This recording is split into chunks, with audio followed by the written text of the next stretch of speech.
Welcome to this video, and we are at the ADOC conference, and I'm Dr. Gloria Horsley with the Open to Hope Foundation, and I am speaking with Candice Courtney from Scottsdale, Arizona, and we're going to be talking about a very important topic, which is rituals. Rituals are so important. I feel like we can't get enough of them, Candice.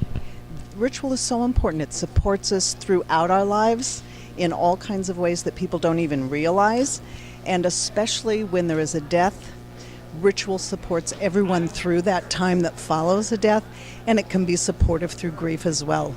You know, I'm concerned because for myself, I'll even say I've kind of moved away from my religion of choice, and so's my family, and there were those rituals around grief, and we almost have to build some new rituals, right? We do. Then that's what I've been doing, is exploring the history behind our rituals and what other cultures have done around the world and through history. And if you see what they do, you start to realize there's common threads that run through all of it, and we can draw upon those common threads and create rituals that are appropriate for people in the 21st century. So give us an idea of what some of your rituals are. For end of life, there have been a lot, but you focus on grief primarily, yours. So some of it is taking what used to be done and slightly shifting it. For someone's birthday, you want to celebrate them. And the same thing is true when it's a wedding anniversary. You know, there's no one now to open a bottle of champagne with if you've lost your spouse. So how do you celebrate? Because you grieve the loss, but you want to celebrate the love. And I remember about the second year after my husband died, just going into a very dark place as our wedding anniversary approached. And I found myself at one point thinking, okay, I'm going to grieve probably for the next 4 days, but on our anniversary, I am going to celebrate the love. And I found myself lighting a candle, putting a rose in a bud vase next to his picture, and writing about the love that we had shared and how it had enriched me and how it had enriched him. And that supported me through that time, and I find that every year on our anniversary, I do something to celebrate the love.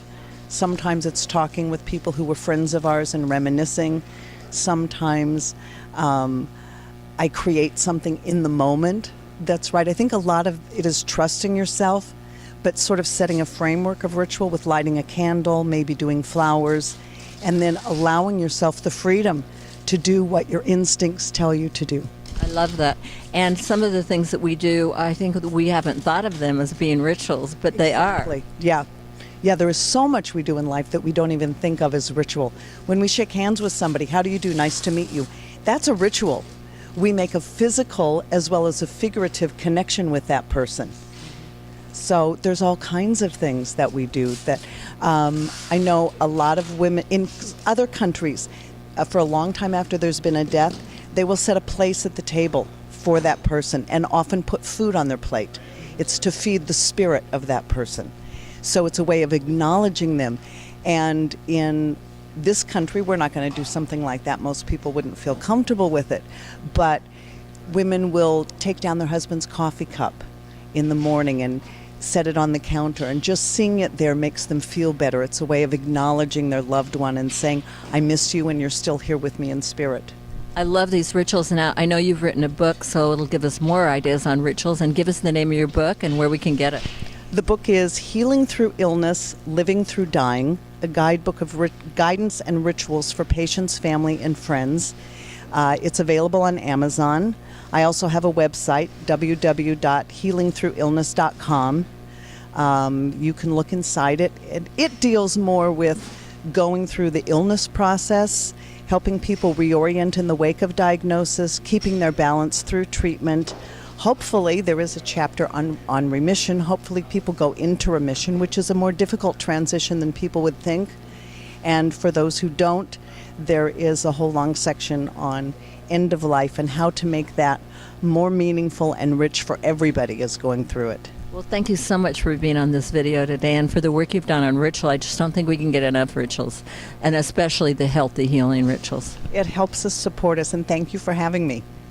Thanks for watching this video. I'm Dr. Gloria Horsley with the Open to Hope Foundation, and we want to remind you, if you've lost hope, please lean on ours till you find your own, and God bless.